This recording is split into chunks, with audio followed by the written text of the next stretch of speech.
Hello everyone, कैसे हो आप सब। आई होप कि आप सब अच्छे होंगे। मैं भी ठीक हूँ। और आज देखिए मैं ना यहाँ पे कुछ कपड़े सिलाई कर रही थी, मतलब कुछ काम कर रही थी। तो मैंने सोचा कि आज का व्लॉग स्टार्ट करते हैं। और कल का व्लॉग है ये। कल मैंने व्लॉग इसलिए अपलोड नहीं किया क्योंकि ना कल बहुत ज़्यादा वो होता है ना, जब इलेक्शन आते हैं, वोटिंग आती है, तो उस टाइम पे बहुत सारे नेता वगैरह आते हैं भाषण देने। तो वही सेम चीज़ हमारे घर के बाहर हो रही थी, तो बहुत ज़्यादा शोर था। और भारत माता की जय, भारत माता की जय हो रही थी। मतलब बहुत ज़्यादा ही शोर था, जिसकी वजह से मैं एडिटिंग भी नहीं कर पाई और वॉइस ओवर भी नहीं कर पाई। तो वो रात के 9 बजे तक चलता रहा। तो मैंने इसी चक्कर में फिर कल कोई ब्लॉग नहीं भेजा। तो उम्मीद है कि आप लोग मेरी कंडीशन समझोगे। और कल सुबह 9 बजे से ही बहुत ज़्यादा गाने वाने बज रहे थे और मुझे पहले नहीं पता था कि ऐसा कुछ होने वाला है। नहीं तो मैं अपना वीडियो पहले ही तैयार करके रख लेती। लेकिन फिर ये सब हुआ तो मैंने सोचा कि चलो आज नहीं डालते वीडियो। और आज मैं यहाँ कपड़े सिल रही हूँ कुछ वेलवेट के। तो मैं एक मैट टाइप का, मतलब एक दरी टाइप की बना रही थी घर पे बिछाने के लिए। तो मैंने सोचा कि चलो यही बनाते हैं। और अभी मुझे सूट के काफ़ी सारे मतलब आए हुए हैं, सूट वगैरह आए हुए हैं। तो उसका वीडियो नहीं बना रही मैं, लेकिन मैं सूट तो सिल रही हूँ। तो अब मैं सूट के भी वीडियो आप लोगों के साथ शेयर करूंगी कि काफ़ी सारे सूट वगैरह ना मेरे पास सिलने के लिए आए हुए हैं। तो मैं वो भी शेयर करूंगी आप लोगों के साथ। और घर बैठे एक दिन में आप कितने सूट सिल सकते हो, कितने ब्लाउज सिल सकते हो, ये सब बताऊंगी। तो मैं घर से ही होम बुटीक चलाती हूँ, आप सबको पता ही है। और काफ़ी लोग पूछते हैं कि आप कितने रेट में सिलाई करते हो, क्या रेट मतलब पब्लिक से लेते हो, कितने में कितने का सूट होता है, कितने का ब्लाउज होता है। तो आज मैं आप लोगों के साथ वही रेट वगैरह शेयर करने वाली हूँ। देखिए मैं ना ज़्यादातर, देखिए जो वैसी लेडीज़ होती हैं जो बहुत ज़्यादा बुटीक वगैरह से प्रेफर नहीं करती, या बुटीक में जल्दी मिलते भी नहीं हैं कपड़े, तो मैं ऐसे लेडीज़ के कपड़े बहुत जल्दी सिल के दे देती हूँ, जो ज़रूरत जिनकी जल्दी की होती है। और जिनकी आराम से तसल्ली से सिलने वाले होते हैं तो उनके आराम से सिल देती हूँ। तो मेरा ये है कि अगर आप कोई भी सिंपल सूट सिलवाते हो तो मैं उसके 280 रुपये चार्ज करती हूँ।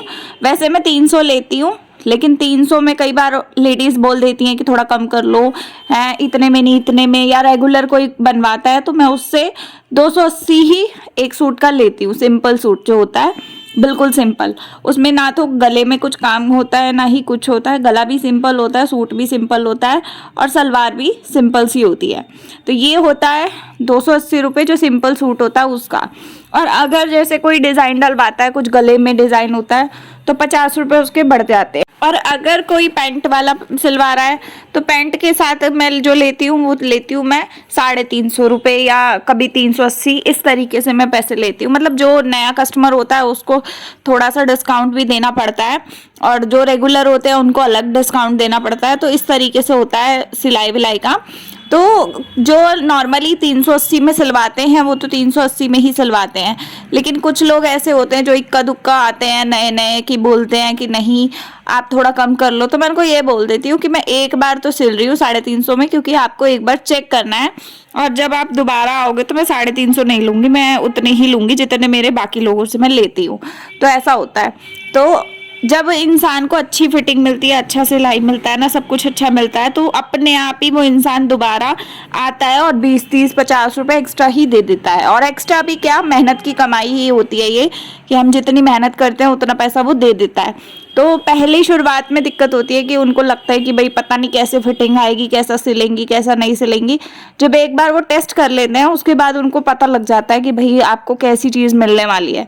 तो फिर आंखें बंद करके भी वो लोग दे जाते हैं, तो कोई दिक्कत नहीं होती है। साथ ही मैं यहाँ पे और एक चीज़ बता दूँ, देखिए जब भी हम कोई सूट वगैरह सिलते हैं तो उसका हर चीज़ का अलग अलग रेट होता है। जैसे सलवार सूट का मैंने बताया 300 रुपये, 280 रुपये, इस तरीके से लेती हूँ। पैंट वाले के 380 और 350 इतने लेती हूँ। और इसी तरीके से अगर उसमें अस्तर लग जाता है, और अस्तर अगर कस्टमर खुद लाता है तो हम सिर्फ लगवाई के पैसे लेते हैं अस्तर के। यानी कि जैसे मान लो कि खाली कमीज पे लगना है तो 150 रुपये की कमीज नॉर्मली मैं सिलती हूँ, अकेली जो कुर्ती होती है वैसी 150, कभी 180, इस तरीके से। तो सेम अस्तर के साथ होता है कि अस्तर जब सिलता है तो 150 रुपये हर सूट में एक्स्ट्रा हो जाते हैं, हर कुर्ती में। मतलब अगर आप सलवार में तो खैर नहीं लगवाते लोग, ज्यादातर पेंट में लगता है। तो पेंट का क्या होता है, पेंट के फिर 150-200 रुपए बढ़ जाते हैं, क्योंकि मेहनत डबल हो जाती है। देखिए अस्तर वाले सूट को सिलने में ना बहुत टाइम लगता है और उसकी कटिंग भी डबल होती है, सिलाई भी डबल होती है। हालांकि बहुत ज़्यादा कुछ मेहनत ऐसी नहीं बोलूँगी कि मैं डबल डबल सिलाई करनी होती, लेकिन हाँ एक दूसरे के साथ चिपका के उसको अच्छे से बनाना पड़ता है। फिर फिटिंग भी उस हिसाब से आनी चाहिए कि हाँ जो कस्टमर ने हमें नाप दिया है या जो भी है उनका साइज़, उस हिसाब से पूरा प्रॉपर होना चाहिए। तो देखो अगर हम नॉर्मली धक्का लगाने वाला काम करेंगे तो दोबारा कस्टमर नहीं आएगा। अगर कस्टमर को दोबारा बुलाना है तो उसके लिए आपको अच्छे से सिलाई करके देना होता है, और अगर आप अच्छे से मेहनत करके और थोड़ा दिमाग लगा के काम नहीं करते हो तो दोबारा कोई नहीं आता। तो इसलिए मैं यही कहूँगी कि सिलाई वगैरह एक अपनी जगह होती है, पर आपको जितना भी काम करना है ना, आपको सोच के करना है कि भाई हमें कस्टमर को वापस बुलाना है। तो इसके हिसाब से अगर आप काम करोगे तो आपका काम बहुत अच्छा चलेगा। रही बात ब्लाउज की, तो ब्लाउज की स्टार्टिंग जो है वो मैं 160 रुपये लेती हूँ सिंपल वाले ब्लाउज के। तो जो सिंपल एकदम ब्लाउज होता है प्रिंसेस कट वाला, उसके मैं लेती हूँ 160 रुपये। अगर उसमें अस्तर लगता है तो मैं उसी ब्लाउज के 280-270 रुपये लेती हूँ, क्योंकि देखिए उसमें मेहनत बढ़ जाती है।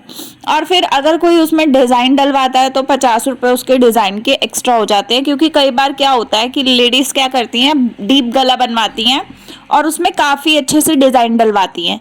तो जो लेस का पैसा होता है वो लेस का पैसा या तो कस्टमर खुद दे देता है, या हम कई बार अपने पास से ले आते हैं, कई बार कस्टमर खुद ला देता है कि हमें ये वाला लेस लगवाना है तो आप इसका डिज़ाइन बना के देना।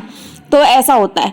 तो मैं इसीलिए क्या करती हूँ कि मैं ज़्यादातर यही बोलती हूँ कस्टमर को कि आप अपना लेस ला सकते हो तो ले आओ, नहीं तो मैं अपने हिसाब से लाती हूँ। तो मैं उन्हें व्हाट्सएप पे दिखा देती हूँ कि भाई ये वाला लेस है, 3-4 ऑप्शन, तो जो उनको ठीक लगता है वो बता देती। तो इस तरीके से अगर आप काम करते हो तो बहुत ज़्यादा फ़ायदा होता है ऐसे काम करने से। देखिए कई बार ऐसा भी होता है कि इंसान के पास ना बहुत ज़्यादा बजट नहीं होता, लेकिन उनको रेगुलर आपसे काम कराते हैं तो कई बार उधार भी वो लोग कर लेते हैं। कई बार ऐसा भी बोलते हैं कि यार महंगा लग रहा है हमें, 4 सूट अगर मान लो दिए उन्होंने, तो 4 सूट में मैं 280 रुपये सिंपल सूट के लेती हूँ। तो कई बार वो ऐसे भी बोल देते हैं कि 4 सूट हमने दिए तो चलो आप 1000 रुपये में कर दो, या 1050 रुपये ले लेना तो पूरा बना दो। तो मैं कई बार ऐसे चीज़ों में कर देती हूँ, मतलब इक्का दुक्का बार मैं कर देती हूँ। जो बहुत ज़्यादा क्वान्टिटी में पीस दे के जाते हैं, जैसे मान लो कोई बंदा आया, उसने एक साथ मुझे 4-5 सूट दे दिए, तो मुझे ऐसा लगता है कि यार 4-5 सूट इकट्ठे आए हैं तो चलो ठीक है, कोई बात नहीं, 10-20 रुपये ऊपर नीचे चल जाते हैं। और कस्टमर बनाने के लिए आपको ये 10-20 रुपये का ऊपर नीचे खेल खेलना ही पड़ता है, क्योंकि क्या होता है आप घर से काम कर रहे हो, घर से पहचान उन्हीं लोगों के साथ होती है जो रेगुलर होते हैं। और जब आप किसी के साथ कंटिन्यूसली काम कर रहे हो, उसको आपका काम पसंद आ रहा है, आपको उसका रवैया पसंद आ रहा है, वो पैसे ठीक से दे रहा है आपको, और आपका तरीका उन्हें पसंद आ रहा है, तो क्या होता है वो एक दो करके और लेडीज लेकर आती हैं। क्योंकि जब भी औरतें एक दूसरे से मिलती हैं तो वो एक दूसरे से पूछती हैं कि भाई आपने सूट बहुत अच्छा पहना है, कहाँ से सिलवाया, फिटिंग अच्छी लग रही है, तो फिर वो बोलती हैं कि चलो हमारा भी बनवा देना, आप हमारे साथ चलना। तो ऐसे करके कस्टमर अपने बनते हैं। तो धीरे धीरे जब आप स्टार्टिंग करो तो आप धीरे धीरे हर किसी के साथ थोड़ा सा एडजस्ट करने की कोशिश करो। जब आप एडजस्ट करने की कोशिश करोगे ना, तो खुद से देखना कि कितनी जल्दी आपका बुटीक, होम बुटीक कितनी जल्दी चलता है, और खुद कस्टमर आएंगे। आपको कहीं मेहनत करने की ज़रूरत नहीं पड़ेगी। आप सिर्फ इक्का दुक्का लोगों से बहुत अच्छी बाउंडिंग बना लोगे ना, तो वही लोग ले आएंगे। तो चलिए आज का ब्लॉग एंड करते हैं, मिलते हैं अगले ब्लॉग में। लाइक शेयर सब्सक्राइब ज़रूर कीजिएगा। तब तक के लिए बाय, टेक केयर।